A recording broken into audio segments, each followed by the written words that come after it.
Saúdo a todos com a paz do Senhor Jesus, aqui estão, aqueles que nos assistirão pelo Facebook.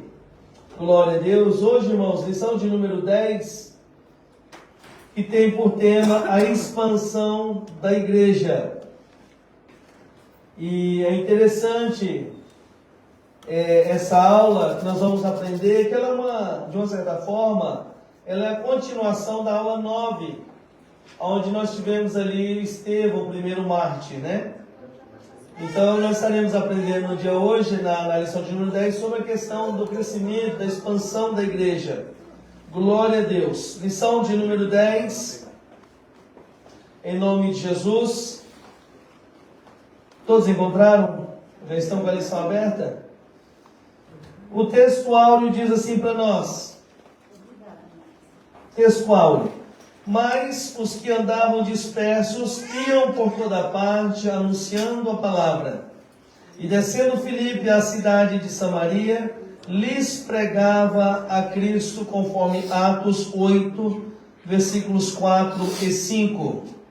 A verdade prática diz assim: a igreja só crescerá quando ultrapassar seus próprios limites e levar a mensagem de Cristo para além das suas paredes. Amém? Glória a Deus. Irmãos, nós vemos aqui que após a morte, na verdade, de Estevão, o primeiro mártir, nós vamos observar que intensificou-se a perseguição da igreja.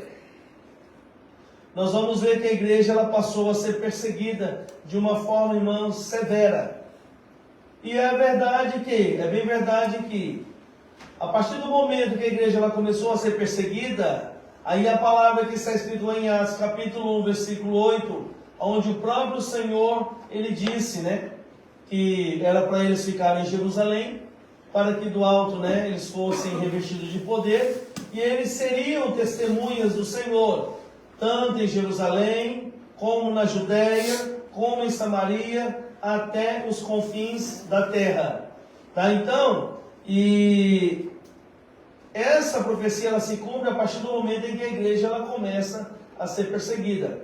Nós vamos observar, meus amados irmãos, que a igreja de Jerusalém, ela era uma bênção, uma igreja, irmãos, completa. A única coisa que eu vejo que a igreja de Jerusalém ela tinha de dificuldade era essa questão de sair das quatro paredes para poder evangelizar, para poder pregar o evangelho. Era uma igreja completa, tinha tudo, meus amados irmãos, porém, faltava o despertar para ir evangelizar, para ir pregar a palavra do Senhor. Então eles se acomodaram.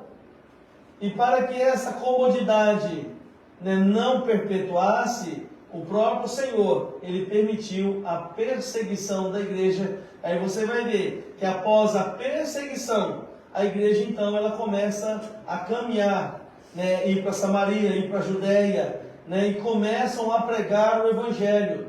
Talvez aos olhos nossos, aos olhos humanos, nós talvez imaginaríamos que a igreja após a perseguição, o povo estaria desanimado por causa da perseguição.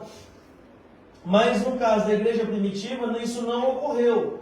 Mediante a perseguição, mesmo sabendo, mesmo muitos presenciando ali a morte de Estevão, nós vamos observar que os irmãos daquela época, irmãos, eles despertaram, e começaram a botar em prática tudo aquilo que eles haviam aprendido dentro da igreja de Jerusalém. Começaram a ir, e ali, meus amados irmãos, como cumprir o papel que Deus havia dado a eles, que era o quê? O papel de pregar o evangelho, de anunciar as boas novas. Então, nós vamos ver que, através da perseguição, houve um despertar nessa igreja, para que eles pudessem pregar o evangelho. É interessante, eu ouvi uma frase que eu achei interessante, eu até anotei, que nós vemos que esses irmãos foram perseguidos. E uma frase que um certo pastor falou, ele disse assim, que Deus às vezes ele usa o fogo da perseguição para aquecer a igreja que está meio fria. né? Então, Deus ele acabou usando o fogo da perseguição para aquecer a igreja que estava fria, né? Aquela igreja que estava ali, irmãos, né? Inerte, mediante o plano de Deus. Vamos para a leitura bíblica em classe, que se encontra em Atos Apóstolos capítulo 8, versículo 1 ao 8, depois do versículo 12 até o de número 15. Eu vou pedir para o presbítero Maurício, lê para nós, presbítero, por favor, toda a leitura bíblica em classe para nós, em nome de Jesus. E também Saulo consentiu na morte dele, e fez-se naquele dia uma grande perseguição contra a igreja que estava em Jerusalém. E todos foram dispersos pela terra de Judeia e da Samaria, exceto os apóstolos.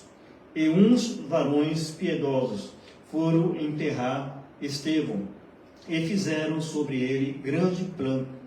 E Saulo assolava a igreja, entrando pelas casas e arrastando homens e mulheres, a encerrava na prisão. Mas os que andavam dispersos iam por toda parte anunciando a palavra. E descendo Filipe à cidade de Samaria, lhes pregava a Cristo. E a multidões unanimemente prestavam atenção ao que o Filipe dizia, porque ouviam e viam os sinais que ele fazia, pois que os espíritos imundos saíam de muitos que os tinham chamado em alta voz, e muitos paralíticos e coxos eram curados, e havia grande alegria naquela cidade. Mas como crescem em Filipe, que lhes pregava acerca do reino de Deus e do nome de Jesus Cristo, se batizavam tantos homens como mulheres, e creu até o próprio Simão, e, sendo batizado, ficou de contínuo com Filipe, e, vendo os sinais e as grandes maravilhas que se faziam, estava atônito. Os apóstolos, pois, que estavam em Jerusalém, ouvindo que Samaria recebera a palavra de Deus, enviaram para lá Pedro e João, os quais, tendo descido, oraram por eles, para que recebessem o Espírito Santo. Glória a Deus, amém?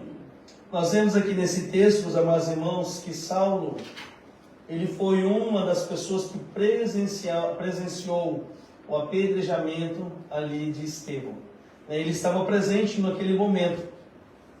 Até então, Saulo, ele não tinha ainda tido um encontro com o Senhor, né? Ele não tinha ainda tido esse encontro com o Senhor, e ele então presenciou ali, porque ele era um dos perseguidores dos cristãos, né? Inclusive, Saulo, ele tinha carta dos maiorais para poder prender, né, levar os cristãos presos, né? E ele presenciou ali a morte de Estevão, ele estava ali presente naquele momento. Mas vamos dar seguimento aqui, que conforme for nós vamos falando acerca de muitas coisas que temos para tratar hoje. A introdução diz assim: nessa semana nós vamos estudar como a igreja foi dispersa por causa de uma grande perseguição. Até então os cristãos estavam concentrados em Jerusalém e não tinham avançado na missão de espalhar o Evangelho. Mas tudo mudou quando Estevão, um dos 7 escolhidos para servir, foi morto por causa de sua fé. Na verdade, Jesus já havia predito em Atos capítulo 1, versículo 8, que os cristãos seriam espalhados pelo mundo para anunciar a sua mensagem. Muitas vezes Deus usa circunstâncias para cumprir seus propósitos. Foi isso que aconteceu com a igreja em Jerusalém. Mesmo sofrendo uma grande perda e tendo de sair da cidade, os cristãos não fugiram derrotados. Pelo contrário, eles continuaram firmes, levando as boas novas para as outras pessoas. Amém? Então nós vemos aqui que Estevão, que era um homem de fé, ele, irmãos, após o seu apedrejamento, nós podemos observar que a igreja, ao invés de parar ou desistir, Muito pelo contrário. A igreja, então, ela se sentiu mais motivada ainda para poder cumprir, ali, Atos Apóstolos, capítulo 1, versículo 8, que é ir, né, e ser testemunha do Senhor, tanto em Jerusalém, como na Judéia, como em Samaria, até os confins da terra. Então nós vamos observar que após a morte de Estevão, né, que para quem achou que a igreja ela ia se deteriorar, que ela ia se fragmentar, que ela ia desistir, eles erraram no palpite.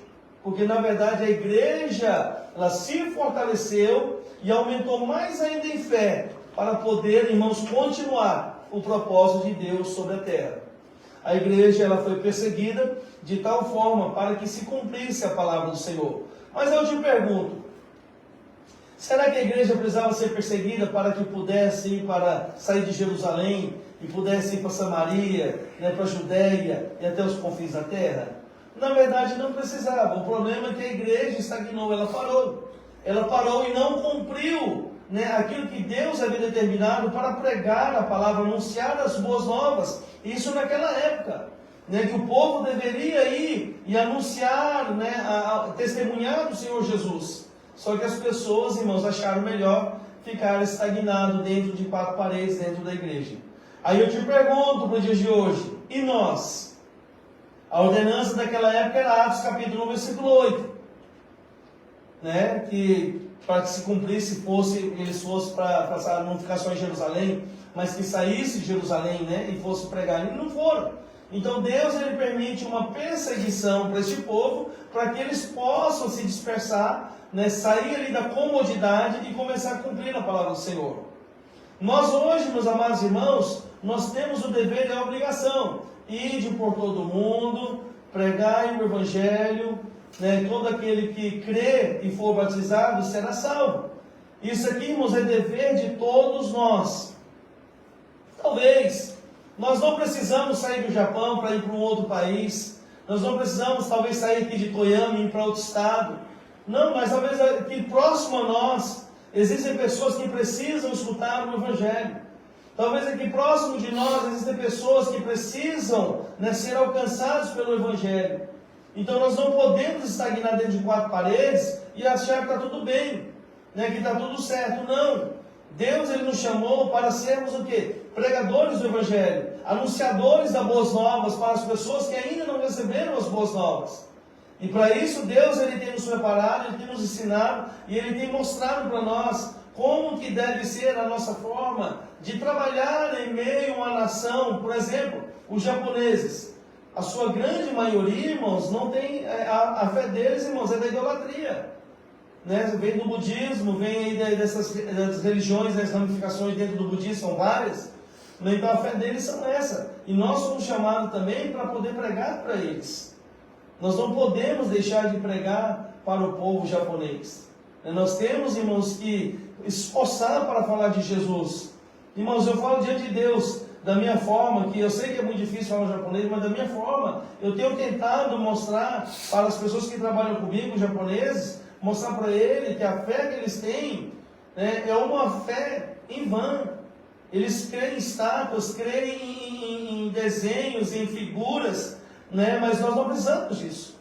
Então, como eu trabalho em função, de vez em quando aparece lá, né, os deuses dele, né, para derreter. Aí eu questiono. Eu falei, que Deus é esse que um dia você serviu a ele, que você disse que ele é poderoso, e agora ele vai cair dentro do forno e vai derreter? Né? Eu falei, que Deus é esse que vocês servem? Porque o meu Deus ele não precisa de uma imagem, o meu Deus não precisa de um rosto, o meu Deus não precisa ser palpável, né? Nós sentimos ele, mas nós não precisamos pegar o nosso Deus com a nossa mão. Então, às vezes, será que a fé de vocês não é fé em vão? Aí até o menino ficou pensando, ele falou, pensando assim é verdade, você não está falando mentira. Eu falei, porque um dia isso aqui vocês idolatraram, ajoelharam, ali, bajularam, serviram não sei o que, saquê, arroz, sei lá o que vocês servem para eles, né? Para agora ele está sendo jogado aqui dentro do forno, vai ser derretido. Então, irmãos, nós somos chamados para poder pregar o Evangelho para esse povo também, que são um povo idólatra. Se hoje nós analisarmos, nós os cristãos, englobando tanto o catolicismo como o espiritismo, todos aqueles que falam de Jesus, dentro do Japão nós somos 3%. entre estrangeiros e japoneses, nós somos 3%, irmãos. E os outros 97%? Então, é de se pensar. Né? Nós precisamos sair das quatro paredes, irmãos, e começar a pregar o Evangelho. Né? E não deixar de anunciar as boas novas. O primeiro tópico vai falar sobre a igreja diante da perseguição. Primeiro, embora perseguida, não fragmentada. Irmã, leia para nós, por favor.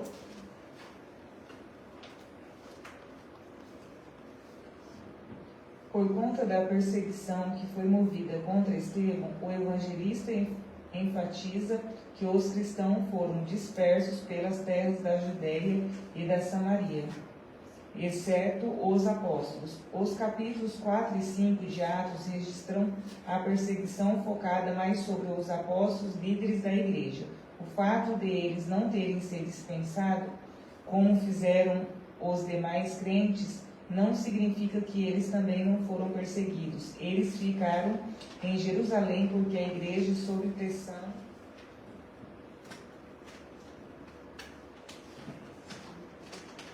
e perseguição, precisava deles. O que está em foco aqui é a intensidade que a perseguição atingiu, que daquele momento em diante alcançaria todos os crentes.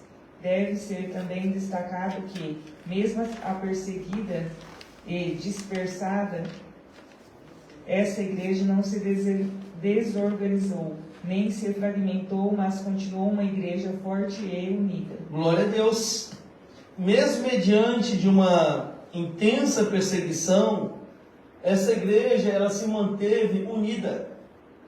Unida, irmãos, e olha, organizada. Organizada. Isso é muito importante, irmãos, até mesmo para nós que não estamos sendo perseguidos, nós precisamos ser organizados com as coisas de Deus. Nós não podemos tratar as coisas de Deus de qualquer forma. Aqui onde a irmã André leu, ela diz assim que eles ficaram em Jerusalém porque a igreja, sob pressão e perseguição, precisava deles. Está falando de quem? Dos apóstolos. Eles anteriormente haviam sido perseguidos. Se você ver os capítulos anteriores, você vai ver lá, acho que foi na lição 7, nós tratamos desse assunto, onde os apóstolos eles foram perseguidos. Só que mesmo mediante a perseguição, irmãos, e depois os irmãos sendo perseguidos, a igreja sendo perseguida, eles ficaram em Jerusalém, porque eles sabiam que alguns que estavam ali precisavam da ajuda deles. Então, mesmo sabendo que eles estavam correndo risco de vida, que eles poderiam ser assassinados, irmãos, eles não hesitaram. Eles não hesitaram por quê? Porque eles sabiam que existia uma causa maior. Qual era a causa? O Evangelho do Senhor. Eles precisavam pregar o Evangelho e cuidar daquelas almas que ali estavam. E é interessante, meus amados irmãos, aqui em Atos 8:1 que foi lido, diz assim que foram dispersos pelas terras da Judéia e Samaria, exceto os apóstolos. Então, os irmãos daquela época, eles começaram a ir cumprindo Atos Apóstolos capítulo 1, versículo 8, onde começaram a ser testemunhas do Senhor Jesus, tanto ali em Jerusalém, que ficou os apóstolos, estavam em Jerusalém, aí como foi para Samaria e Judéia, os discípulos que foram para lá. Só que a Bíblia vai dizer para nós, se nós lemos aqui na leitura bíblica em classe, nós vamos vendo, irmãos, que eles foram para essas cidades, mas eles foram não só para fugir, eles foram para pregar o Evangelho.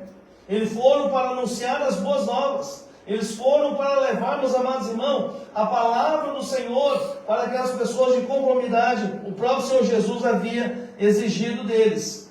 E é interessante, irmãos, quando nós falamos um pouco sobre perseguição, às vezes, por exemplo, a nossa maior perseguição aqui não é nem religiosa.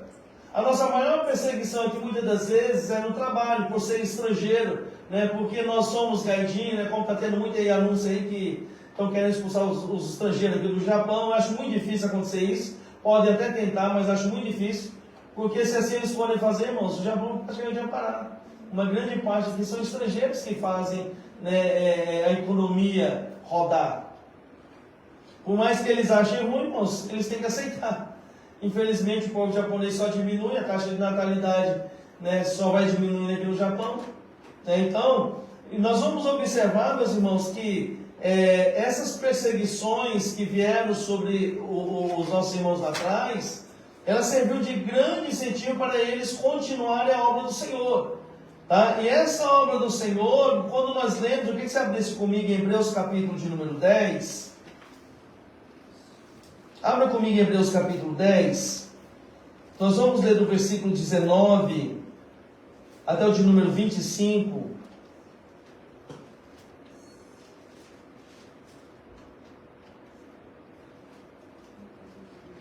Hebreus capítulo 10, do versículo de número 19 até o de 25, diz assim: Tendo, pois, irmãos, ousadia para entrar no santuário pelo sangue de Jesus, pelo novo e vivo caminho que ele nos consagrou pelo véu, isto é, pela sua carne, e tendo um grande sacerdote sobre a casa de Deus, cheguemo-nos com verdadeiro coração, em inteira certeza de fé, tendo o coração purificado da má consciência e o corpo lavado com água limpa. Retenhamos firmes a confissão da nossa esperança, porque fiel é o que prometeu. E consideremos-nos uns aos outros para nos estimularmos o amor e as boas obras, não deixando a nossa congregação, como é o costume de alguns, antes admoestando-vos uns aos outros, e tanto mais quanto vedes que se vai aproximando aquele dia. Irmãos, a Bíblia diz para nós, irmãos, que os finais dos tempos serão tempos trabalhosos.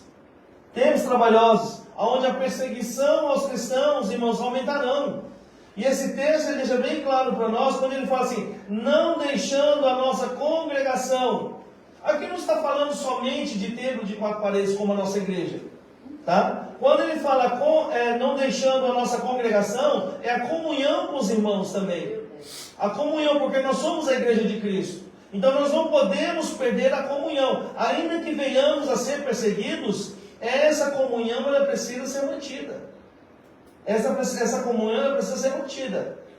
Eu fico triste, meus amados irmãos, quando nós acabamos, isso acontece muito com outras pessoas, eu vejo muitas pessoas fazendo isso, que sai da igreja, vai para outra igreja, e quando chega na outra igreja, começa a falar mal dos irmãos ali da outra igreja. Meu, isso é triste. É a nossa comunhão. Você acha que lá no céu vai ter separação da igreja A com a igreja B? Não vai ter não, irmãos. Nós vamos morar todos juntos lá na eternidade. Pode ser que você está numa congregação ou numa igreja e você não deu certo lá, vai para outra, irmãos, mas não fica falando mal do pastor, não fica falando mal dos irmãos, não, irmão, pelo amor de Deus. Eu creio que são servos de Deus, são homens de Deus, são mulheres de Deus. Não é porque às vezes erraram conosco que nós devemos denegrir a imagem dessas pessoas. Nós também erramos. Será que quando nós erramos é justo as pessoas denegrirem a nossa imagem? Tá, irmãos? Então nós precisamos entender que falar mal dos irmãos, falar mal dos pastores, não vai resolver o nosso problema. Não vai resolver o nosso problema.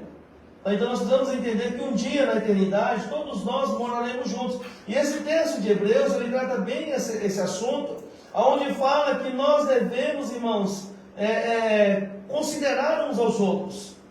Considerando, tem um texto interessante, que ele vai dizer, que diz assim, que nós temos que admoestar uns aos outros. Admoestar também, irmãos, entra no sentido confortar, também, tá? De conforto.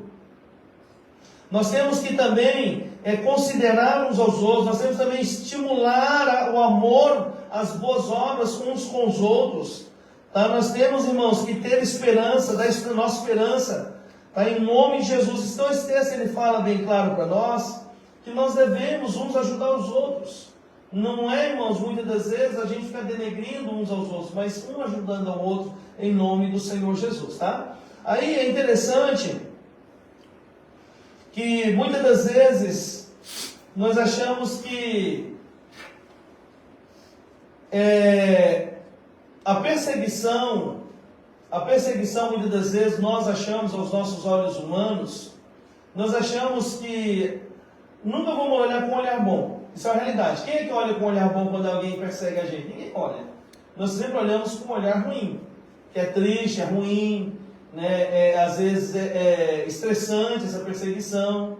Isso nós tiramos pelo quesito emprego, na nossa fábrica. Tem aquele chefe que é chato, que fica te perseguindo. Então tudo isso, irmãos, acaba nos estressando. Agora você imagina nós servindo a Deus, e Deus permite uma perseguição às nossas vidas. O primeiro primeiro pensamento que vem muitas das vezes na nossa cabeça é o quê? Poxa, Senhor, eu sigo ao Senhor e o Senhor está permitindo nós sermos perseguidos. Irmão, servir a Deus não nos dá imunidade de sermos perseguidos. Servir a Deus não nos dá imunidade de termos problema. Tá? Muito pelo contrário, talvez os nossos problemas até aumentem. Por quê? Porque um dia nós servimos ao time adversário.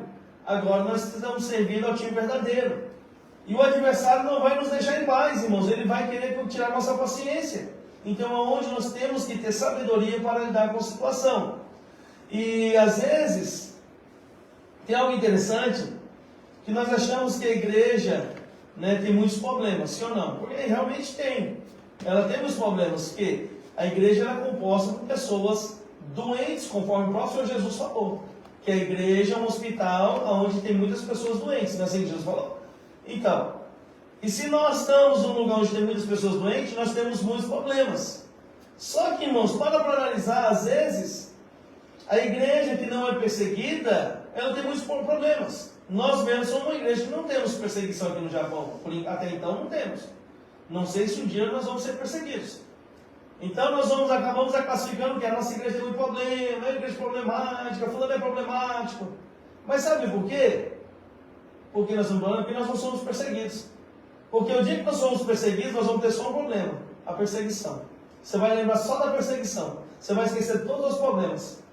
Então, a realidade é que nós precisamos, irmãos, lembrar e entender que ainda que a nossa igreja seja uma igreja problemática, né, eu não estou falando somente da nossa igreja, que todas as igrejas são assim, né, nós temos que lembrar que a igreja que nós servimos ao Senhor é uma bênção.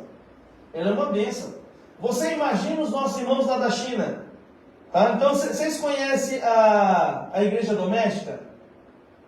Procure estudar um pouco sobre a igreja doméstica, que no YouTube deve ter alguns assuntos. É a igreja lá da China. Os nossos irmãos, eles congregam em casa, porque são perseguidos. Os nossos irmãos congregam em túneis, na floresta, escondido. Essa é a igreja doméstica. Eles não têm salão como o nosso aqui para deixar montado assim. Né? Então, ela vem da igreja doméstica, lá na China. E ela é uma das maiores igrejas que tem no mundo. É a igreja doméstica lá na China. Eles se reúnem para cultuar o nome do Senhor. Eles não têm um salão como o nosso, um endereço fixo. Eles cultuam onde, naquele dia, vai ser mais fácil para eles cultuarem. Irmãos, para pensar. Nós temos tantas regalias aqui.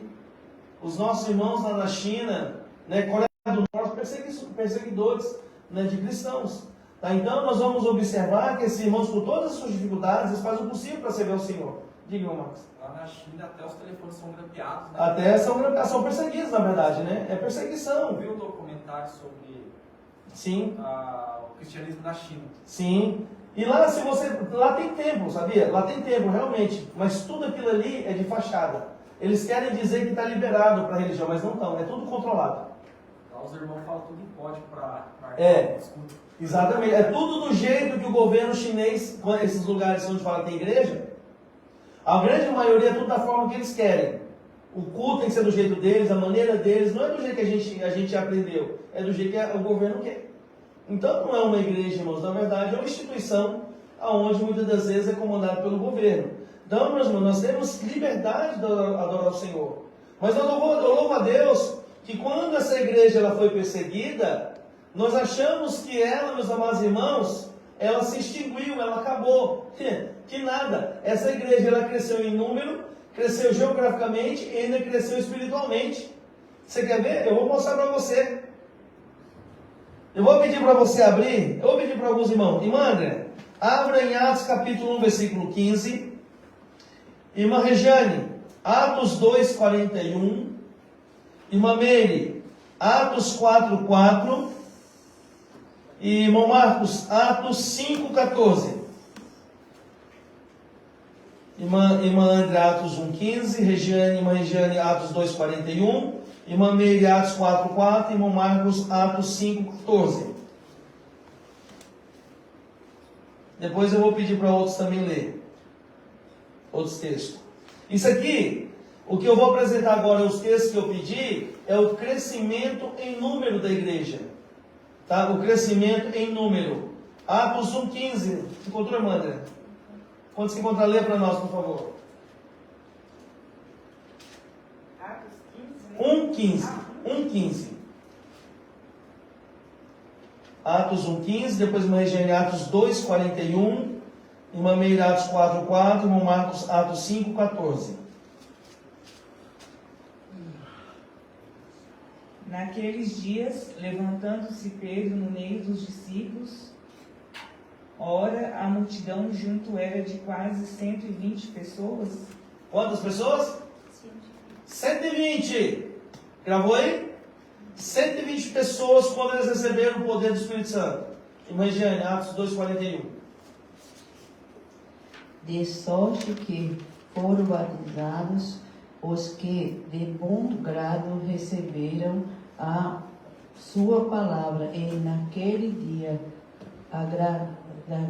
agregaram-se quase 3.000 almas. De 120 já aumentou mais 3.000 almas.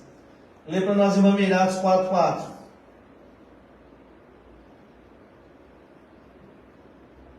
Muitos, porém, dos que ouviram a palavra creram, e chegou o número desses homens a quase 5.000. Agora mais 5.000. Isso é a igreja perseguida. Nós estamos falando da igreja perseguida. Ela começou com 120, aumentou mais 3.000, depois mais 5.000. Lê para nós, irmão Marcos, Atos 5:14. 5:14 diz assim: E a multidão dos que criam no Senhor, tanto homens como mulheres, crescia cada vez mais. Crescia. Olha só, já tinha crescido, né? De 120 mais 3.000, depois mais 5.000. E a Bíblia diz aí, como Marcos leu 5:14, que ela crescia entre homens e mulheres, né? Por causa de quê? Da palavra que era pregada. Olha o quanto que é importante, né, a palavra ser ministrada. Ainda que a igreja seja perseguida, irmãos, a igreja cresceu. Ela cresceu, a igreja sendo perseguida, irmãos, e ela crescendo. Na verdade, irmãos, a igreja sempre foi perseguida, na verdade, né? Jesus, ele foi perseguido. Né? Crucificaram Jesus, meus amados irmãos, porque Jesus, ele não tinha crime. Criaram-se um crime para Jesus, para crucificar a Jesus. Né? E isso é bem antes de Atos Apóstolos. Né? Então nós vamos ver, meus amados irmãos, que a igreja estava sendo já perseguida. Né? Paulo, quantas das vezes Paulo ele foi perseguido, né? Por causa da sua fé? Ele também já foi um perseguidor. De perseguidor ele passou a ser perseguido, né? Por causa da sua fé. Então você vê, a igreja mesmo mediante a perseguição, ela crescia. Ela não estagnou, ela não parou, ela continuou crescendo. E nos dias de hoje não é diferente. Né? Quando você vai ver, eu não me lembro o país direito, para mim é no Iêmen. No Iêmen, quando eles pegam um cristão, vocês sabem o que eles fazem? Você sabe como é que eles matam os cristãos lá no Iêmen? Eu acho que é no Iêmen. Não. Eles colocam dentro do container, é como se fosse um deserto, naquele solzão. Prende eles dentro do container e deixa ele até morrer. Dentro do container. Bom, isso é uma morte terrível. Mas eles morrem não negando a Jesus. E quanto mais eles matam os cristãos, mais os cristãos crescem lá. Mais eles crescem lá. E eles são perseguidores dos cristãos lá no Iêmen. Né? Se eu não me engano, a religião predominante lá é o islamismo. O muçulmano, né? O muçulmano é o islamismo, é alguma coisa assim, se eu não me engano. E eles não aceitam o cristianismo. Tá? Então, nós olhamos aqui, irmãos, que mesmo mediante essa perseguição, a igreja cresceu. Numericamente. Agora, geograficamente, irmã, abre para mim Atos 9:31. Presbítero Maurício, abre para mim Atos 16:5.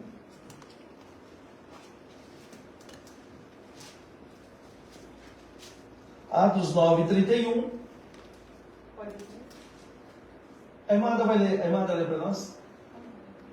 Assim, pois, as igrejas em toda a Judéia e Galileia e Samaria tinham paz e eram edificadas, e se multiplicavam andando em temor do Senhor e na consolação do Espírito Santo. Glória a Deus. Olha só, as igrejas em toda a Judéia e Galileia e Samaria tinham paz e eram edificadas e se multiplicavam. Era só em Jerusalém a igreja. Olha só, de Jerusalém já saiu para Samaria, saiu para Galileia, né, saiu para a Judéia, e a Bíblia diz para nós que a igreja crescia. Então, mesmo mediante a perseguição, a igreja ela começou a crescer geograficamente. Saiu de Jerusalém.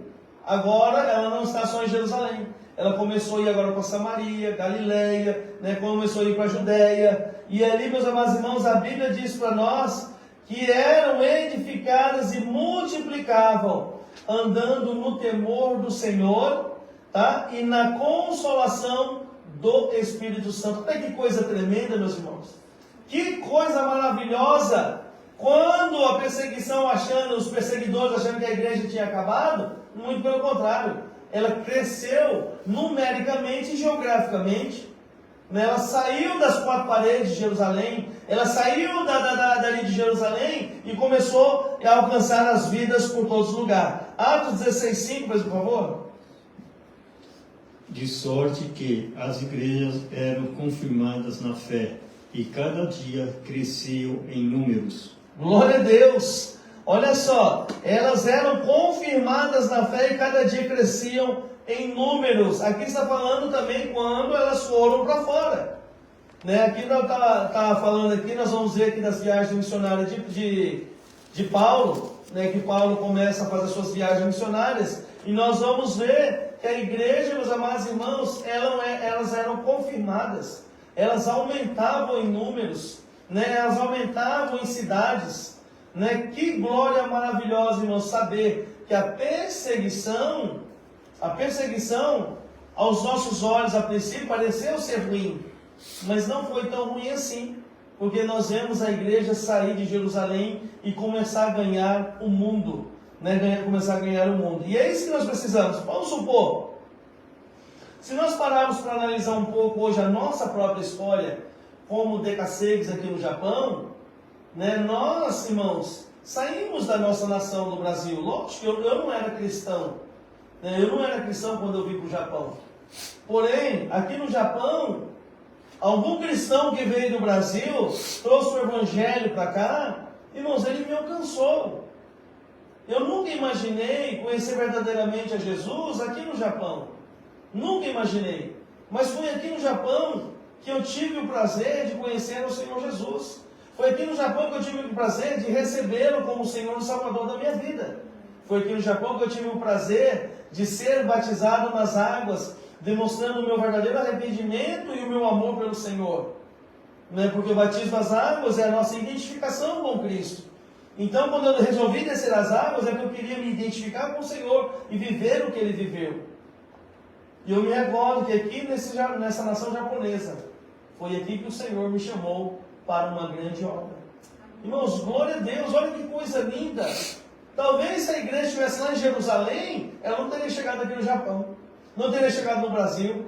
Né? Então, irmãos, eu louvo a Deus por isso, porque através dessas perseguições, né, o Evangelho se espalhou pelo mundo. Irmãos, eu acredito que não tem um lugar no mundo em que as pessoas não tenham escutado o Evangelho.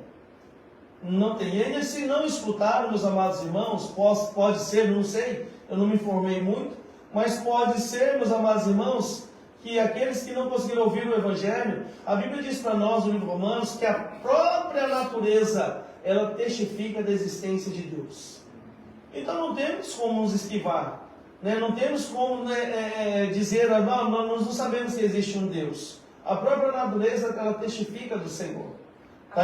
Agora está tendo, né, aula, agora sim, na verdade, acho que uns 3 anos atrás que o meu filho estava falando, até agora, ele está fazendo concurso, né? Tem um livro que fala de Jesus. Tem um livro? Tem um livro, a Yumi também tem. Glória a Deus, tá vendo? Não é só falando sobre Jesus, Sim, sobre sim. todas as religiões. Sim, mas tem lá também sobre Jesus. Então, vocês já foram em hotel aqui no Japão? Ah, tem também. Você sabe o que é na cabeceira do hotel? A Bíblia japonesa. Novo Testamento. O Novo Testamento. O Novo Testamento está nos hotéis. Né? Quando eu viajo, né, às vezes eu fico pelo ministério em algum hotel, chega lá tem o Novo Testamento. Né? Não entendo nada, né? Tenta olhar ali, mas não entendo nada. É melhor olhar em português que eu entendo melhor. Mas tem ali o Novo Testamento, glória a Deus. Tá, irmãos? Então, é interessante que às vezes nós achamos que a perseguição era tão ruim, mas ela não é tão ruim assim não, irmãos, tá? Eu acredito que mediante a perseguição foi onde houve o maior crescimento da igreja do Senhor Jesus. Onde houve o maior crescimento da igreja do Senhor Jesus. Aí eu te pergunto, irmão, será que precisamos ser perseguidos? Bem, a Bíblia diz que vai haver uma grande tribulação. Vai haver tem um período da tribulação, mas eu creio que eu sou pré-tribulacionista, eu creio que antes da tribulação o Senhor vai nos arrebatar. E eu acredito que nós somos a igreja do arrebatamento. Eu acredito que eu não vou experimentar a morte. É a minha fé, eu caminho por essa fé. Abraão também caminhou por essa fé. Ainda que todas as promessas que o Senhor fez a Abraão, ele não as viu de perto, conforme Hebreus 11, né? Mas nós temos que caminhar nessa esperança. Se o Senhor Jesus prometeu para mim que Ele vai vir arrebatar a igreja, eu tenho que crer que eu sou a igreja do arrebatamento. Porque eu tenho que viver nessa esperança. Aí você fala assim, a Maria não morreu, puxa, ele falou que ele era seu irmão. É por essa fé que eu caminhei. A minha crença era essa. A minha fé é essa, que eu creio que nós não morreremos. Pastor, Sim, Marcos. A Bíblia fala que no fim chegar, o Evangelho será espalhado Sim. nos 4 cantos. Os 4 cantos. Que nem o pastor está falando sobre a tribulação, foi a época que a igreja cresceu, que o Evangelho foi A espalhado. perseguição, sim. Não seria o caso da grande tribulação? Nessa época? Não. Na próxima. Necessária vir para que... Na verdade, não. A grande tribulação é um período em que Deus vai tratar os judeus.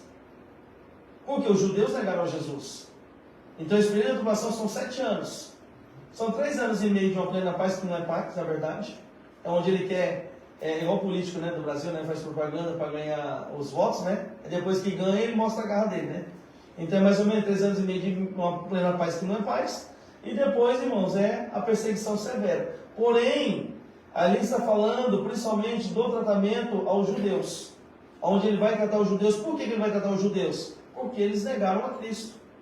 João capítulo 1, versículo 11. Quer ver? Abre lá em João capítulo 1, versículo 11.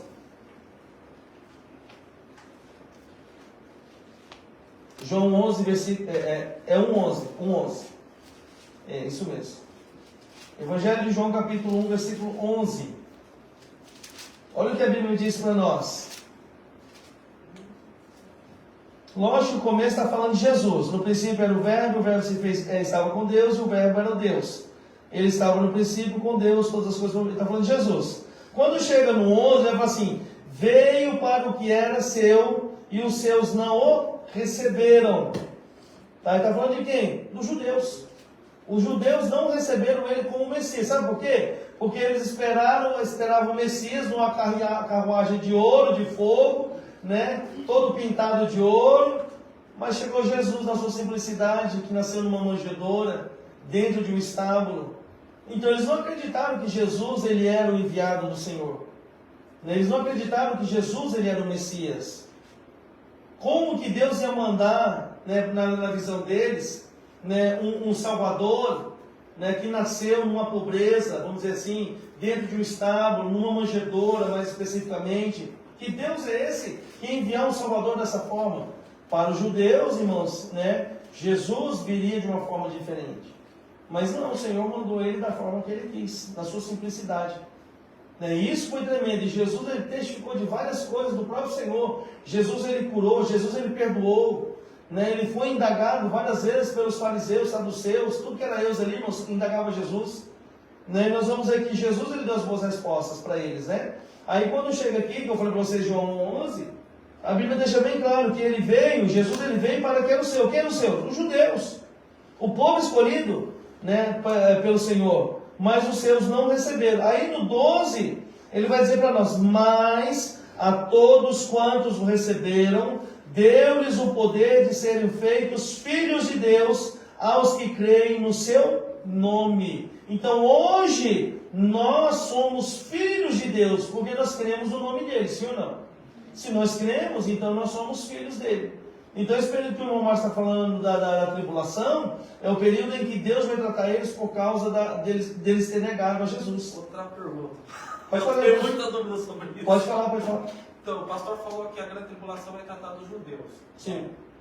Só que em Apocalipse, capítulo 7, João ele tem a visão. Sim. Ele diz assim: depois dessas coisas eu olhei, eis que aqui grande multidão.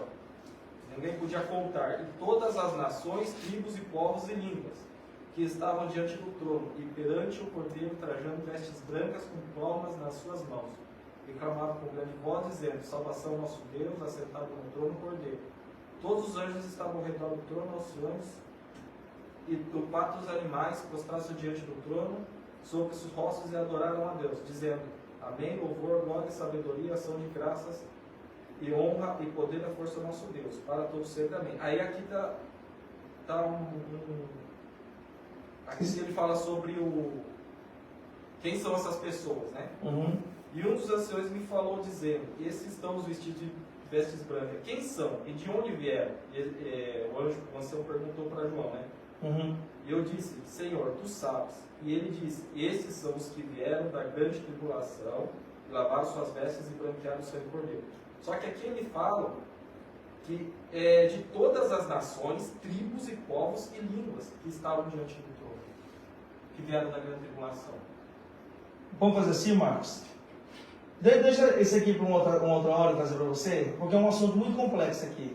Se eu entrar nesse assunto aqui agora, Então, acabou a aula. é que como falou de Sim. perseguição, Sim, e falou, aí já entrou nessa parte da tribulação, sim, eu queria ok. tirar... Não, deixa um pouquinho isso aqui para frente. Aí isso aqui eu vou sentar com você uma outra hora para a gente conversar sobre esse assunto. Tá? E nós vamos tratar desse assunto. Ok? Então é só para a gente entender aqui um pouco sobre essa questão, né, como entrou um pouco na questão do período da tribulação. A questão da perseguição, na verdade, irmãos, ela não é tão ruim como nós imaginamos, né? Então nós vimos o crescimento em números e crescimento geográfico e também o crescimento espiritual, porque você vai ver que os irmãos, eles passaram a pregar a palavra de Deus e a depender do Espírito Santo.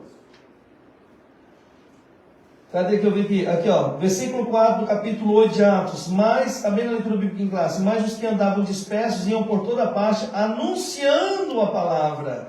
Tá pregando a palavra, mostrando a palavra.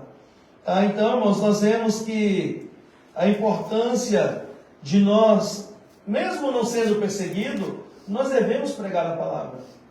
Nós, como igreja, nós temos que sair da comodidade das quatro paredes. Tá? E começar a ir e pregar a palavra. Ok? Vamos lá para o segundo tópico. A igreja em luto. Lê para nós, irmã Regiane, por favor. A senhora lê? A igreja em luto. A narrativa de Lucas destaca que uns varões piedosos foram enterrar Estevão e fizeram sobre ele grande pranto. A palavra é cofetos, traduzido aqui como pranto, significa também choro, lamentações e luto. Lucas nos informa que este pranto foi feito por varões piedosos e o texto não especifica quem eram eles. Alguns acredita que fossem judeus que fizeram em Jerusalém e cuja oposições aos cristãos não era tão intensa. O texto favorece que eram cristãos compassivos que fizeram esse lamento antes também de fugirem ou ser dispersos. Amém? Aqui nós vemos, irmãos, uma igreja que se compadeceu ali da morte de Estevão, né? Então vai falar de alguns irmãos, alguns cristãos, né, que acabaram ali se compadecendo, prantearam, choraram, lamentaram, né, ficaram de luto por causa da morte de Estevão. Daí nós vamos ver, meus amados irmãos, como diz aqui, que alguns acreditam que eles fossem judeus que viviam em Jerusalém e cuja oposição aos cristãos não era tão intensa, em algum lugar onde a perseguição não era tão intensa. Tá? Então nós vamos ver que o contexto aqui favorece que eram cristãos compassivos que fizeram esse lamento antes também de fugirem ou serem dispersados, né? Então nós vamos ver que esses varões eram piedosos conforme Atos Apóstolos capítulo 8, versículo 2. Né? Eles foram ali, meus amados irmãos, enterrar para não deixar ali o corpo de Estevão à mercê de aves de rapina, ou tantos outros bichos, né, para poder ali se aproveitar do cadáver. Então eles acabaram enterrando a Estevão, dando um enterro digno, né, de um homem de Deus. Então nós vamos observar, irmãos, que, lógico, quando o cristão, quando o irmão, né, nosso, ele parte, irmãos, o nosso coração, ele entristece, né, nós ficamos tristes, né, porque nós sabemos que o passaporte para entrar na eternidade é a morte. Mas nós, como cristãos, irmãos, eu te pergunto, quem de nós aqui está preparado para aceitar a morte? Ninguém está, irmãos. Nenhum de nós estamos preparados para aceitar a morte. Ainda que sabemos que o passaporte para a eternidade é a morte. Né? Se não for a morte, é o arrebatamento. É como eu falei, né? Quem quer morar no céu? Todo mundo quer, né? Agora, quem quer morrer? Ninguém quer morrer. E o passaporte para entrar no céu é a morte. Ou o arrebatamento. Então, irmãos, a realidade é essa. E nós vemos uma igreja que se compadeceu. Ainda que não podiam estar todos ali por causa da perseguição, mas como disse o texto aqui, alguns varões, né, piedosos foram enterrar ali Estevão, conforme Atos 8:2. Eles prantearam, eles choraram, eles viveram um luto ali, né, da morte de Estevão. Eu acredito que eles conheciam quem era Estevão. Não sei se Estevão os conhecia, mas eu acredito que eles conheciam a Estevão pela forma em que Estevão ele vivia o Evangelho do Senhor. Estevão, ele era tão tremendo a tua forma de viver, que, irmãos, no momento da sua morte, ele não negou Jesus de forma alguma. E mesmo diante ali da sua morte, ele ainda pediu que o Senhor perdoasse os seus assassinos. Ele pediu que o Senhor não imputasse o pecado daquelas pessoas na conta deles. Então, para você ver, para fazer isso, irmão, só um homem de Deus, só uma mulher de Deus. Porque se nós não tivermos essa convicção que nós somos do Senhor, no momento que alguém já fazer mal com nós, Senhor, já acaba com ele, mata ele, né? Não é assim que nós fazemos às vezes? Porque isso aí faz parte da humanidade. A humanidade, né, a pecaminosa, que sempre quer pagar o mal com o mal, que sempre quer devolver, né, o mal com o mal. Então, irmãos, nós que já servimos ao Senhor, que conhecemos a palavra do Senhor, e a Bíblia diz para nós, que nós jamais devemos pagar o mal com o mal. Né? O mal se paga com o bem. Eu sei que às vezes é difícil nós praticarmos isso, né? É ou não é, irmãos?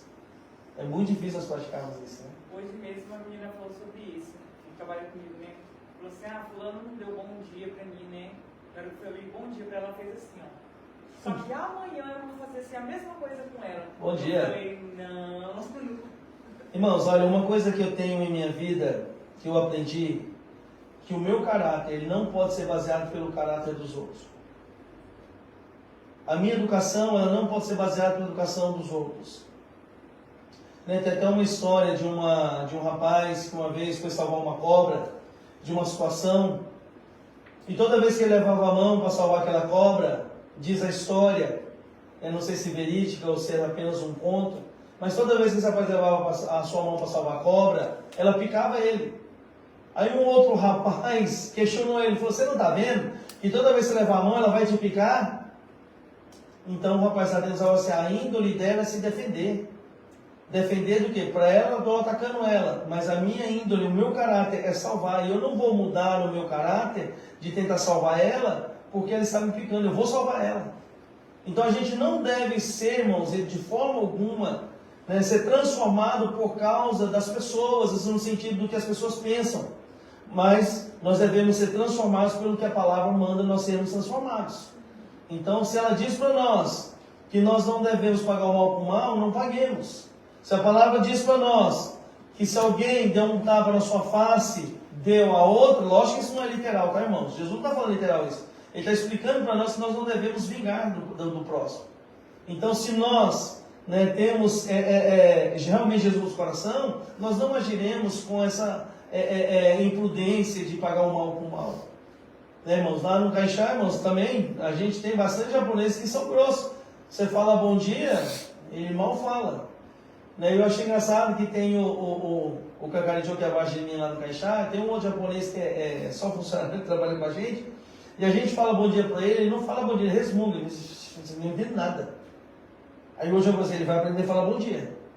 Aí ele chega e fala assim, ele grita. Aí o outro aprendeu a falar mais alto.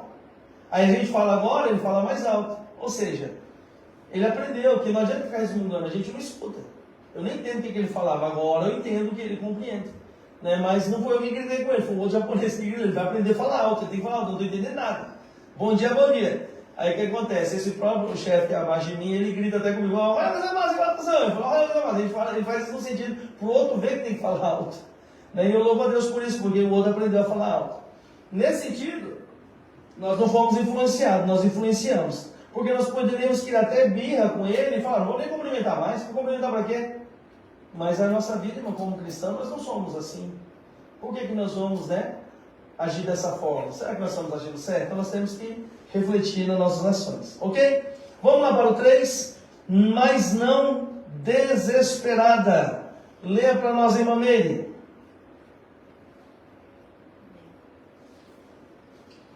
O fato é que a igreja pranteou Estevão, chorou por ele e lágrimas foram derramadas. Contudo, o texto não mostra uma igreja desesperada, desmotivada ou devorada pela tristeza.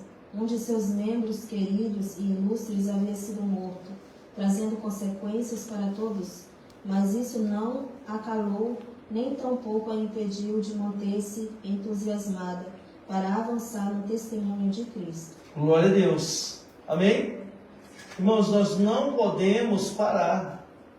Tá? Como foi falado aqui, a igreja pranteou Estevão, chorou a morte dele, derramou lágrimas por ele.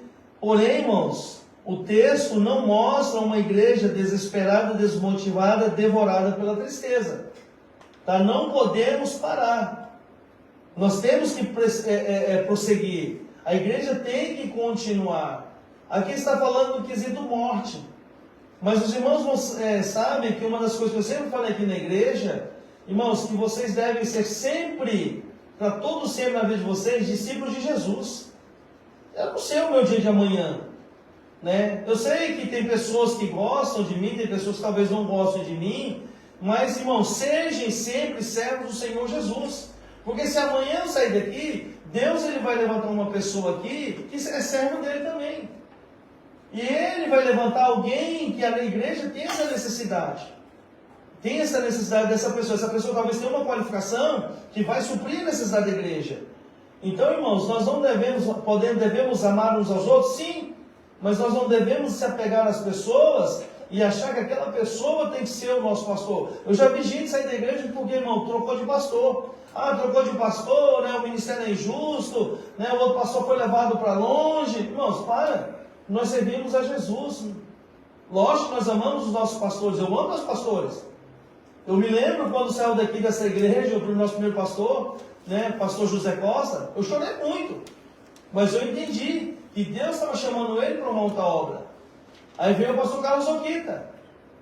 O pastor Carlos Oquita foi 2 anos, pastor José, 2 anos, pastor Carlos Oquita.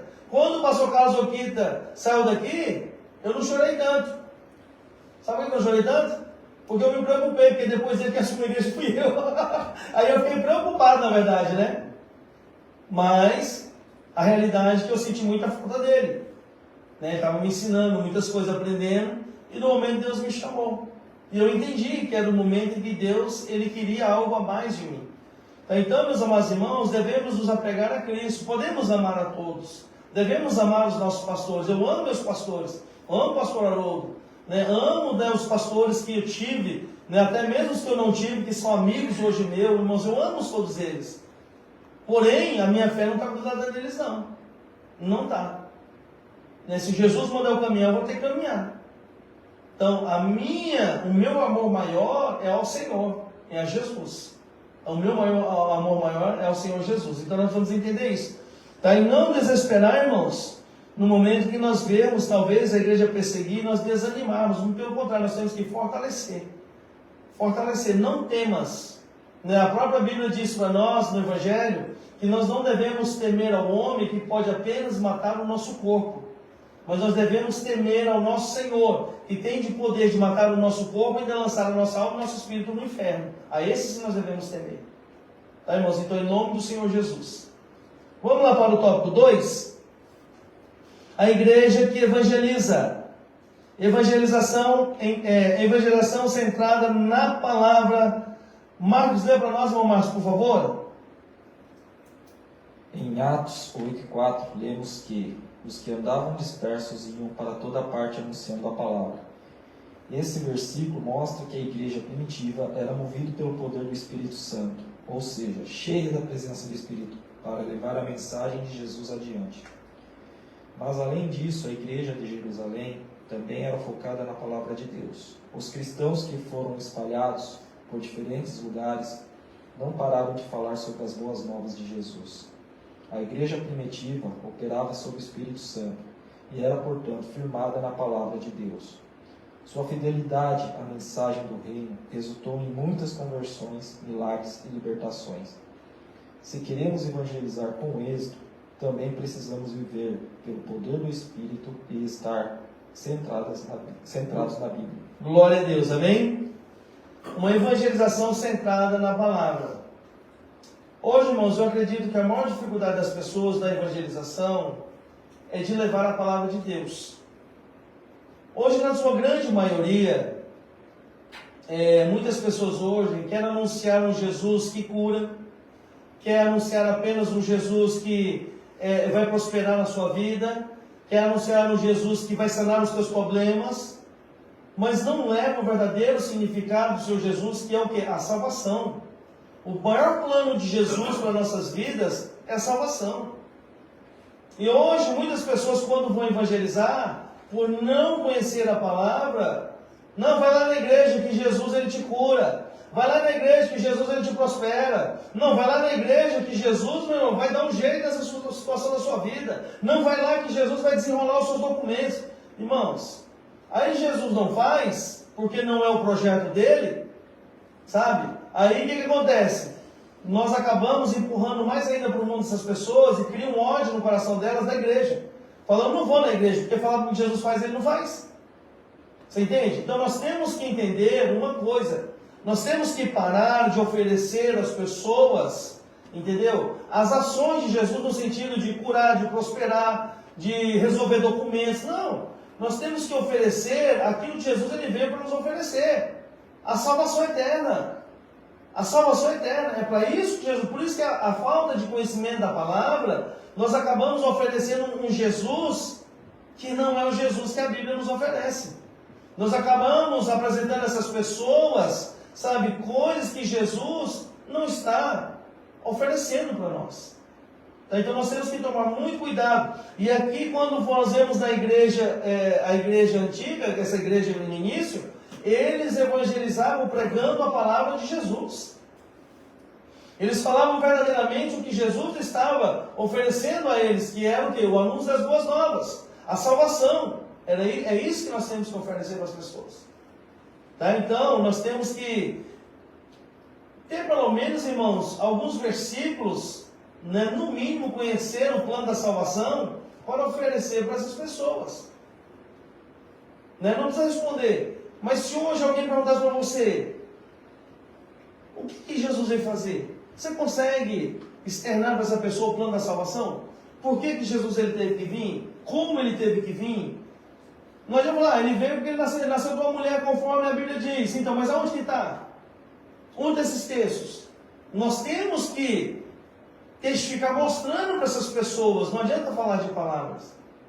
Talvez você conheça todo o plano da salvação, de qual é salteado como que ele é. Mas se perguntar, me prova na Bíblia, nós não sabemos aonde está. Por isso que nós precisamos, em nome de Jesus, começar a estudar a Bíblia, irmãos, e aprender a Bíblia. Aprender a Bíblia. Né? Nós vamos ver, não vou falar todo o plano de salvação, mas vamos iniciar. Lá em Gênesis, Deus criou o homem e a mulher. Né? Aí ali eles pecam quando comem do fruto da árvore do conhecimento do bem e do mal, pelo qual o Senhor havia proibido. Né? Apenas deixou essa ordenança para eles, eles desobedeceram. Perderam ali então, irmãos, a vida eterna. Perderam a vida eterna. Por causa do pecado de Adão, a terra se fez maldita. E por ela se fazer maldita, Deus então teve que levantar aquele que ia salvar a humanidade. Aí vai lá em Gênesis 3,15, né? Deus falando com a serpente, falando que da mulher nasceria o Salvador, que pisaria sobre a cabeça, né, do filho da serpente. Então nós vemos ali já a primeira promessa de Deus falando sobre o Salvador. Tá? Então nós temos que ter no mínimo essas bases. Né? Isaías vai falar que de uma virgem, né? Isaías vai falar de uma virgem, né? Viria o nosso Salvador, promessa. Quando chega no livro de Mateus, dos Evangelhos, vai lá, Maria desposada com José, né? Ela concebe a Jesus, desposada, ela estava compromissada com José, não conhecia homem, ela era virgem. Então ali, irmãos, do próprio Espírito Santo é gerado Jesus da cruz. São planos que nós, no mínimo, nós devemos conhecer. João 3,16, aí Deus fala, que é o texto áureo da Bíblia, nós temos que conhecer. Por isso que eu falo, a evangelização não é apenas, irmãos, nós falarmos, Jesus te ama. Também é importante isso, eu sei que é importante. Né? O Jesus eu te amo, ele é muito importante. Por exemplo, nós precisamos, irmãos, apresentar para essas pessoas o verdadeiro Jesus. João 3,16. João 3,16 é o texto áureo da Bíblia. Toda a Bíblia ela engloba em João 3,16. Porque Deus amou o mundo de uma tal maneira que deu seu Filho unigênito para todo aquele que nele crê, não pereça, mas tenha a vida eterna.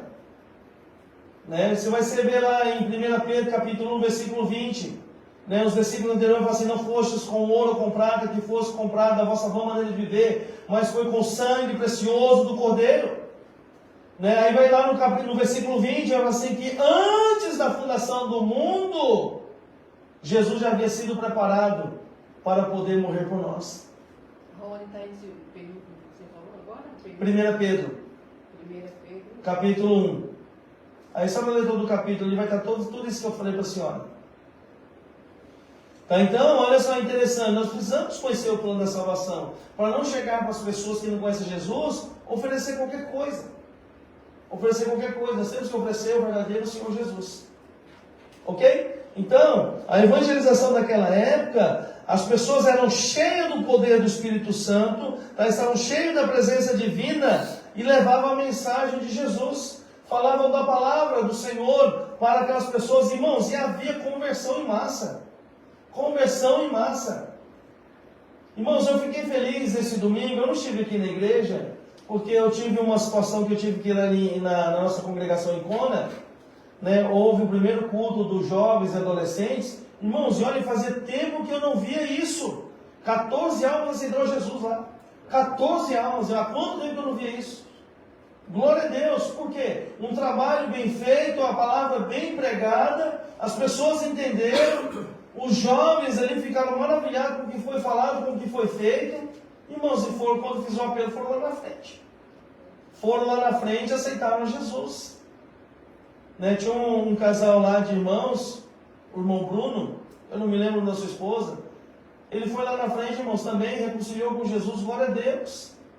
O reino do Senhor, irmãos, ele foi acrescido, ele cresceu. Por quê, irmãos? Porque a palavra do Senhor foi pregada.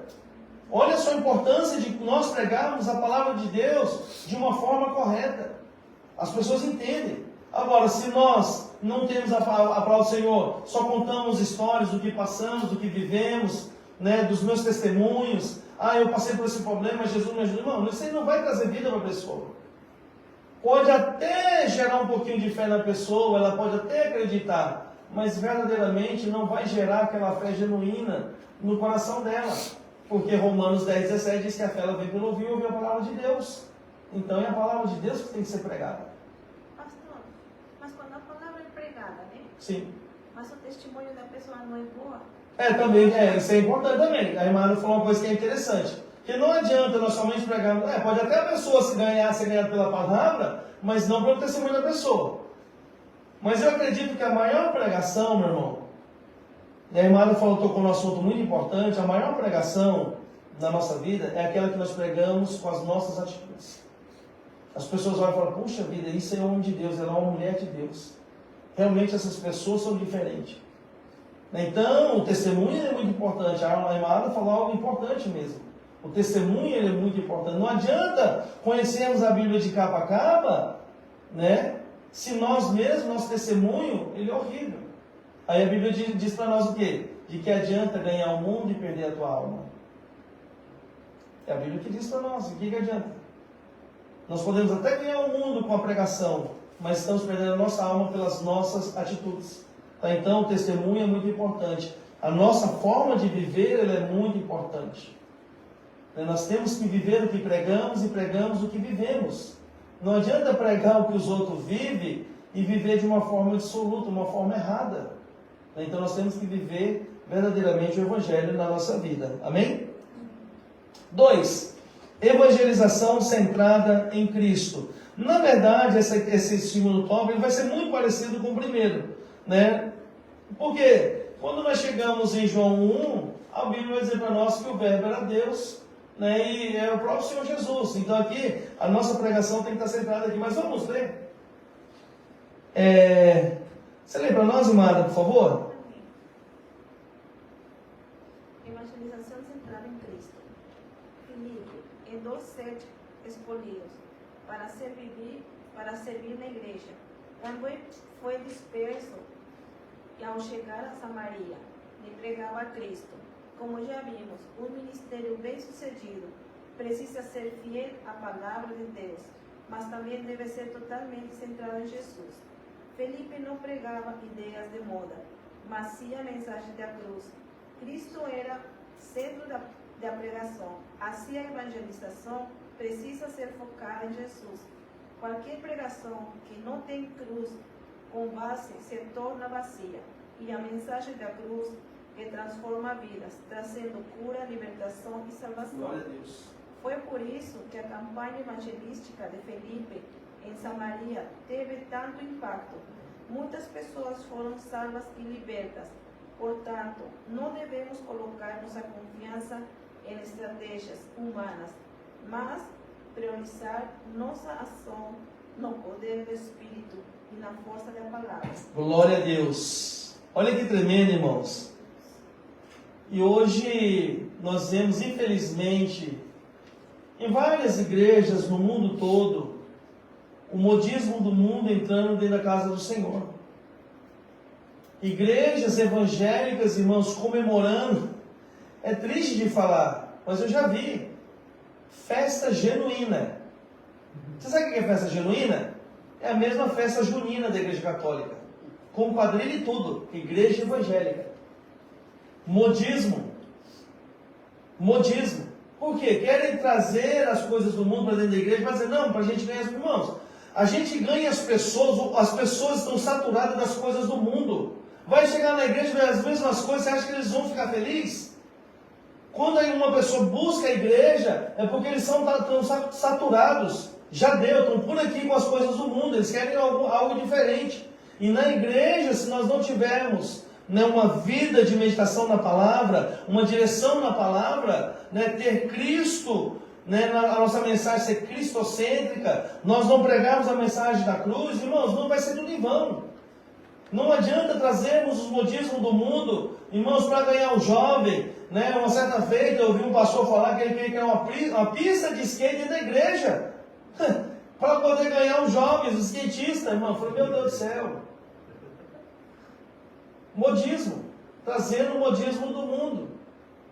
O modismo do mundo. Irmãos, é perigoso isso quando nós estamos colocando, irmãos, em xeque a igreja do Senhor.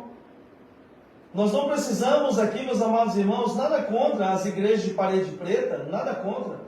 Porém, desde que elas sejam cristocêntricas, preguem a Jesus. Pare com esse negócio de apagar a luz na hora de louvor, ligar luz estroboscópica, jogo de luz, irmão, fumar. Para com isso. Aonde nós estamos chegando? As igrejas de hoje, irmãos, estão parecendo mais com as discos do mundo do que com a própria igreja. Sabe? Sem reverência. Pastores subindo no altar de qualquer forma. Sabe? As suas vestes de qualquer maneira. Irmão, como que as pessoas vão olhar para nós e falar assim, poxa, eu queria ser como ele. Eu me lembro, irmãos, quando eu comecei a minha caminhada com Cristo, eu olhava para alguns obreiros e falava assim, meu Deus, eu queria ser assim, ó, ter essa pose, ter essa forma bonita de falar. Então essas coisas eram minha admiração, porque tive pessoas exemplares na minha vida. Mas hoje, a gente chega num lugar desse, será que nós podemos olhar e falar assim, quero ser como ele? Eu tenho medo. Eu tenho medo. Por causa do modismo que entrou no mundo. O modismo que entrou no mundo. E nós temos que tomar muito cuidado, irmãos, com isso. Aqui, quando nós olhamos em Atos 8:5, está bem aqui no início, A Bíblia diz que descendo Filipe à cidade de Samaria, lhes pregava a Cristo. A pregação hoje, irmãos, ela tem que ser cristocêntrica. Hoje não sempre foi. Subir no altar é falar de Jesus. Subir no altar, irmãos, é que não fala assim, não adianta contar uma experiência que não vai surtir muito efeito. O altar, quando nós subimos a pregar, é falar de Jesus. Que Jesus, ele vai nos salvar. Que Jesus, irmãos, ele tem bênção para nós. Que Jesus, ele tem uma eternidade que está nos aguardando. Ele prometeu que virá nos buscar. É nessa esperança que nós caminhamos. Não adianta apresentar somente um Jesus que cura, né? Eu, por várias pessoas, irmãos, olha, diante de Deus, algumas orações que chegam para mim, e fazem, pastor Marildo, ore por fulano, o que foi? Ah, está doente, peço para Deus curar. Irmãos, a minha oração, a primeira coisa não é cura não. Quando eu me apresento, a primeira oração para o Senhor, salva ele. Que ele se arrependa dos seus pecados. Irmão, porque eu não sei quanto tempo de vida nós temos. A realidade é essa. Pode ser que aquela doença é o fim da vida dele. E a gente está orando por cura, e esquecemos de pedir salvação pela vida dele. Então a minha oração, para todas as pessoas que me pedem, em primeiro lugar o quê? Salva, Senhor, ele. Salva ela. Que ele se arrependa, que ela se arrependa. Que ela reconheça que o Senhor é o único e salvador da vida dela. Porque a Bíblia diz para nós que todos aqueles que me testificarem diante do homem, ele também testificará diante do Pai. Todos aqueles que negarem diante do homem, eu também me negarei diante do Pai. Então, irmãos, a minha oração hoje para todas as pessoas que pedem por livramento, por cura, por tantas outras coisas que me pedem, a primeira coisa que eu peço é, Senhor, salva essa alma. Traga um arrependimento sobre esta alma para que ele possa encontrar a paz eterna. E se for do seu agrado, cure-o. Assim é a minha oração, irmão. Porque a realidade, eu não sei quantos anos de vida que nós temos aqui nessa terra. Tem pessoas que acham que vai viver até 80, não vive só 17 anos. Tem pessoas que acham que vai viver até 100 anos, não vive até 50 anos. Eu achei que meu pai era eterno. Eu achei que meu pai nunca ia morrer. Com 67 anos ele morreu. Né? Então, irmãos, a realidade é essa. Se nós não tivermos os pés no chão, de lembrar que mais do que uma cura é a salvação, irmãos, a minha oração para todos aqueles que um dia estiverem nessa igreja que hoje distanciaram é, Senhor, salva essa alma. Alcança ele, causa circunstância para ele reconhecer o seu senhorio. Para que ele possa levantar as mãos e falar, Senhor, eis que estou aqui, eu te aceito novamente. Escreve o meu nome no livro da vida. Então, esse é o desejo do meu coração e o que a Bíblia nos ensina. Então, a nossa prioridade na nossa pregação é nós sermos dependentes do Espírito e, principalmente, levar a palavra do Senhor para estas almas. Amém? Tópico 3, a igreja que dá suporte à evangelização. Primeiro, o suporte da igreja. Eu vou ler. No livro de Atos, lemos que os apóstolos, pois que estavam em Jerusalém, ouvindo que Samaria recebera a palavra de Deus, enviaram para lá Pedro e João, Atos 8,14. Essa passagem mostra que a igreja de Jerusalém dava suporte e completo apoio ao trabalho que era feito fora dos seus muros. Quando a igreja começou a sair fora dos seus portões, os apóstolos procuraram dar apoio e suporte ao trabalho evangelístico e missionário. Não basta mandar missionários, é necessário dar suporte na missão que realizam. Olha que interessante, porque tem igreja que às vezes manda um missionário e abandona ele. Igreja que manda um missionário, sabe? E vai passando o tempo, a igreja talvez perde um pouco a questão financeira e deixam de auxiliar o missionário no campo. E isso, irmãos, é um pouco preocupante. É preocupante. É nós enviarmos um servo de Deus para a morte. Então nós precisamos ter a plena consciência. Eu louvo a Deus pela consciência do nosso ministério. Nós temos um missionário enviado, tá, irmãos? Um missionário enviado. O nosso único missionário enviado foi enviado pela nossa igreja aqui no Japão, lá de Aichi, Anjo, que foi o pastor Noé Kegawa. Ele está lá no Peru, ele e sua família cuidando da obra lá. Na verdade, eles estão lá, ele é peruano mesmo, ele foi enviado para a sua própria nação, E ele está lá, e o ministério mantém ele, tem muito, desde quando eu cheguei no ministério, já tem essa obra lá no Peru. Eu cheguei em 2009, já são 16 anos. 16 anos eu vejo o ministério enviar, né, ajuda para a obra lá. E a obra lá cresceu. A obra lá cresceu. Nós temos uma igreja em Huancai, uma em Pitianac e uma em Sicaia. Né, são 3 igrejas que estão lá, e são igrejas com terrenos próprios, comprado e construído. E a igreja cresce. Né, a igreja, se eu não me engano, de Pitianac é na selva. O pastor chega lá com muita dificuldade. Uma vez ele capotou até o carro para chegar lá. É muito barrento. E escorregou e ele capotou o carro. O ministério mandou dinheiro, arruma o carro. Porque você precisa continuar a obra. Nunca abandonou um missionário no Aekegal. Tá. Aí nós temos também, alguns irmãos conhecem, o pastor Carlos Okita. Ele não foi enviado como missionário. Ele era um pastor aqui no nosso ministério, assalariado. Assalariado, ele recebia salário. Porém, os rins dele parou. E o dia que o rim dele parou, ele ia ter que começar a hemodiálise. E o médico falou, se você começar a hemodiálise aqui no Japão, dificilmente você retornará para o Brasil. A não ser por um milagre de Deus ou por transplante de órgão, né? Então nós vamos observar que o pastor Carlos Okito conversou com o ministério, pediu se poderia retornar para o Brasil para ficar perto da família, se acontecer alguma coisa, para que a sua própria família auxiliassem, né, a sua esposa e os seus filhos. Então ele resolveu retornar para o Brasil. Retornou para o Brasil. Não consegue trabalhar. Era assalariado aqui, o ministério, você acha que ele vai abandonar? Nunca abandonou o pastor Carlos Okito. Até hoje o ministério paga o salário dele lá no Brasil. O pastor Haroldo foi lá, conversou com ele, aceitou um salário e mensalmente esse salário é depositado na conta dele. Irmãos, que bênção. Nunca abandonou. Como o nosso próprio pastor falou. Você acha que eu vou abandonar o obreiro que um dia nos ajudou tanto aqui e que hoje ele não tem condições de trabalhar por causa da hemodiálise que ele faz? Segunda, quarta, sexta, sábado ele estava fazendo 4 dias. E quando a minha esposa fala que quando faz hemodiálise, ele fala assim, eu não sei nem como ele consegue voltar dirigindo, porque é difícil. O corpo ele fica todo acabado. Ele fala assim, é Deus na vida daquele homem. Então, meus amados irmãos, eu louvo a Deus. Aí abriu então um pastor que não é nosso, o pastor Lucas e a missionária Sheila. Eles não são enviados por nós, porém eles são pastores independentes.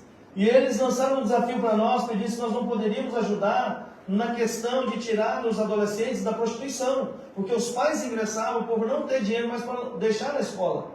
E o pastor Haroldo ele abraçou essa causa.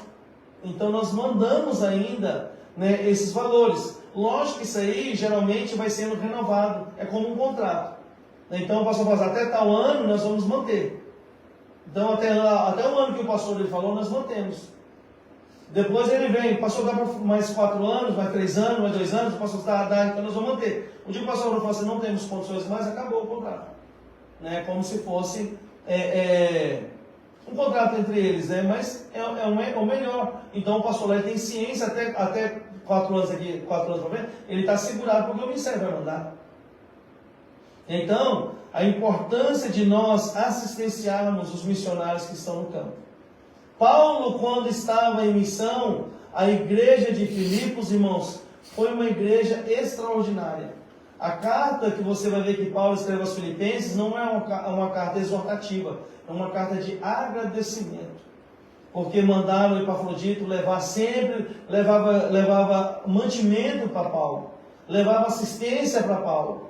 Então, em todo o tempo, Paulo ele foi assistenciado por várias vezes pela igreja de Filipos, né, de Filipenses, tá? Então, a importância de nós mantermos o missionário. Nós temos um culto de missão aqui na igreja, né, que sempre é o 4º sábado. Nesse 4º sábado nós mudamos, mas nós temos sempre o culto de missão. Por isso que eu falo, às vezes nós fazemos aqui o culto de missão, muitas pessoas não dão muito importância, acham que é apenas mais um culto. Mas vocês não sabem qual a importância que nós temos de estar ajudando os missionários no campo. Nós temos ali os quadros ali atrás dos missionários, nós colocamos ali, né, nós temos tudo colocado ali para você, para estar contra você ver o que está acontecendo. Tá, irmãos? E não deixe de investir em missão. Não deixe de investir em missão. Invista, irmãos, envie dinheiro para o missionário. O missionário ele conta com as nossas ajudas. Tá? Mas nós não devemos fazer isso porque nós temos dó do missionário. Nós fazemos isso porque nós amamos a obra do Senhor. Em primeiro lugar tem que ser amor. Porque quando nós vamos em 2 Coríntios capítulo 9, fala que nós não devemos fazer por necessidade, nem por tristeza.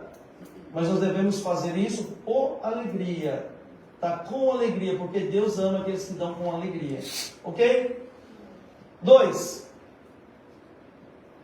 Eu vou ler rapidinho, mas que o tempo já correu. A igreja que discipula. Lucas mostra que os apóstolos, tendo ido a Samaria, oraram por eles para que recebessem o Espírito Santo. Esse texto mostra, além do apoio dado ao ministério de Filipe, o trabalho de discipulado da igreja. Fazia parte da doutrina dos apóstolos o ensino sobre a iniciação cristã, que envolvia o ensino sobre a conversão, o batismo nas águas e a capacitação do Espírito.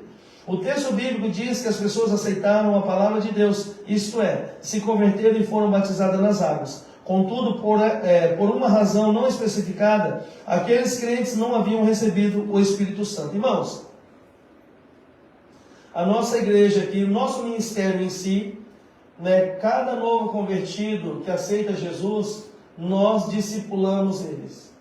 Nós passamos o discipulado para eles. São 3 meses de ensinamento das suas bases da fé, onde nós ensinamos sobre a Bíblia, nós falamos sobre bibliologia, nós falamos sobre pneumatologia, nós falamos sobre amartiologia, ou seja, são todos assuntos teológicos, mas numa linguagem bem simples, para que essas pessoas possam ter base.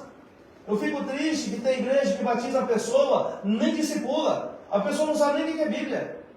A pessoa não sabe, meus amados irmãos, quem é Deus. Ele aceitou a Jesus, talvez, num momento de empolgação, porque alguém falou que vai aceitar Jesus, mas não discipula.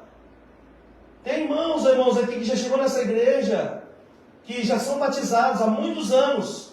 E quando eu anunciando aqui uma certa feita, eu falei, irmãos, os irmãos novos convertidos, nós vamos estar discipulando, a pessoa falou assim, o que é isso?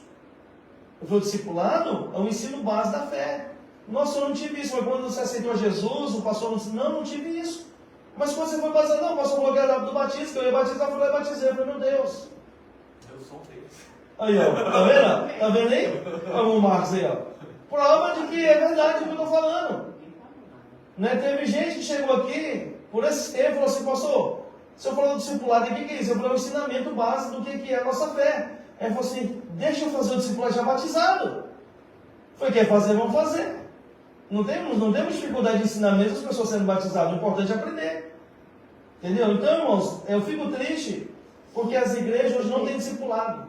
Eu sempre falei para os meninos, para as meninas, para os homens, as mulheres que são discipulados, o primeiro passo é aprender o discipulado, aprender o discipulado. O segundo passo, o batismo nas águas, porque o discipulado a gente ensina sobre o batismo nas águas. Batizou nas águas, o terceiro passo, irmãos, o batismo no Espírito Santo. Nós precisamos ser cheios do Espírito Santo. Para a gente enfrentar esse mundo, se não for cheio do Espírito Santo, a gente desmorece. A gente perece. Então nós temos que, em nome de Jesus, buscar o batismo do Espírito Santo. Você quer ver? Quem não é batizado no Espírito Santo, levanta a mão aqui. 1. Quem mais? Não é? 2. 2 pessoas, tá vendo? Nós não estamos em muita gente. 2, 4, 6, 7. 2 pessoas. Não é? Se você parar para pensar, mais de 30% da igreja que é hoje, que está aqui nesse momento, não é batizado no Espírito Santo. Você vê, o batismo do Espírito Santo, irmãos, é revestimento de poder. Lucas 24, 49 fala sobre isso. Que o batismo do Espírito Santo é revestimento de poder. E se estamos revestidos de poder, nada vai nos derrubar, irmão. Pode até balançar, mas nós não vamos cair. 3. Sem o recebimento do Espírito Santo, sem o recebimento do Espírito, o discipulado está incompleto. Filipe pregou Cristo e realizou muitos sinais entre os samaritanos, levando-os à fé e ao batismo nas águas. Mais tarde, o apóstolo Pedro e João foram enviados para que recebessem o Espírito Santo, completando assim o discipulado desses novos crentes. Para os apóstolos, o discipulado estava incompleto, sem o recebimento do Espírito. Essa visão da conversão cristã permanece e deve levar os novos na fé a desfrutar da experiência pentecostal, assim como fizeram os apóstolos. Amém. Então, irmãos, não basta apenas discipular, batizar nas águas e agora entra na igreja, está tudo certo. Não, temos que buscar o batismo do Espírito Santo. Irmãos, tem 2 anos seguidos. 2 anos seguidos que nós fizemos campanha do batismo do Espírito Santo aqui, sim ou não? E foram 2 anos seguidos que Jesus batizou aqui no Espírito Santo. 2 anos. Irmãos, igreja, ela não pode caminhar ao léu. Igreja tem que ter propósito. Igreja tem propósito. Não adianta, irmãos, tá tudo aí, nós estamos pregando a palavra, tá tudo. Não é só isso não, irmão. Igreja não pode caminhar dessa forma. Igreja tem que ter objetivo, igreja tem que ter propósito. Nós não estamos aqui apenas, irmãos, fazendo culto de final de semana, somente por fazer. Não, nós temos propósitos. Propósito de aumentar a tua fé, propósito de fazer você crer no batismo do Espírito Santo, propósito de você buscar o batismo do Espírito Santo, propósito de você mudar de vida, Jesus transformar o seu caráter, mudar o seu caráter. Esse é o propósito da igreja. Agora, tem pessoas que acham que a igreja é somente um momento de alegria para alegrar os irmãos, para tirar da rotina do trabalho, para fazer com que eles mude um pouco o seu caminho de final de semana. Irmãos, claro que não. Nós temos um grande propósito. Tá? E essa igreja aqui, né, essa igreja é uma igreja que caminha com propósito. Todo ano nós fazemos os nossos objetivos anuais, sim ou não? Todo ano, começo de ano, eu chamo os coordenadores, nós sentamos aqui em reunião e nós propomos todos os propósitos do ano que nós vamos fazer. E olha, graças a Deus o Senhor tem nos honrado, o Senhor tem nos visitado e o Senhor tem nos abençoado. Vidas sendo salvas, sabe? Vidas se arrependendo, sabe? Batismo no Espírito Santo. Irmãos, é o propósito da igreja. Agora, a igreja que não caminha com propósito, ela está fadada ao fracasso. Ela vai fracassar. Ela vai esmorecer. O próprio pastor vai desanimar, porque ele não tem propósito nenhum a alcançar. Ele vai caminhando por caminhar, fazendo por fazer. E esse não é o propósito da igreja. Tá? Nós temos um caminho a trilhar. Igreja sem propósito, irmãos, né, é a igreja, irmãos, fadada ao fracasso. Tá? Temos que ter propósito em nome de Jesus. Amém? Irmãos, e assim nós encerramos a lição de número 10. Semana que vem a lição de número 11. Já estamos terminando essa revista. Faltam apenas 3 aulas. Uma igreja hebreia na casa de um estrangeiro. Glória a Deus. Tá? Então, irmãos, em nome de Jesus, não falte. Hoje alguns irmãos já me avisaram que não poderiam estar conosco nessa noite, por motivo de força maior. Mas nós estamos aqui e aprendemos. Está gravado também para aqueles que não puderem estar. E eu creio que eles estarão assistindo em nome de Jesus. Amém? Sábado agora, culto dos varões. Ore por esses homens, irmãos. Ore por esses homens. Só Jesus na causa dos homens. Só Jesus na causa dos... Mas nós chegamos lá, irmão. Não vamos chegar lá não, Macau. Nós vamos chegar lá em nome de Jesus. Amém? Deus abençoe. Se coloque de pé em nome de Jesus.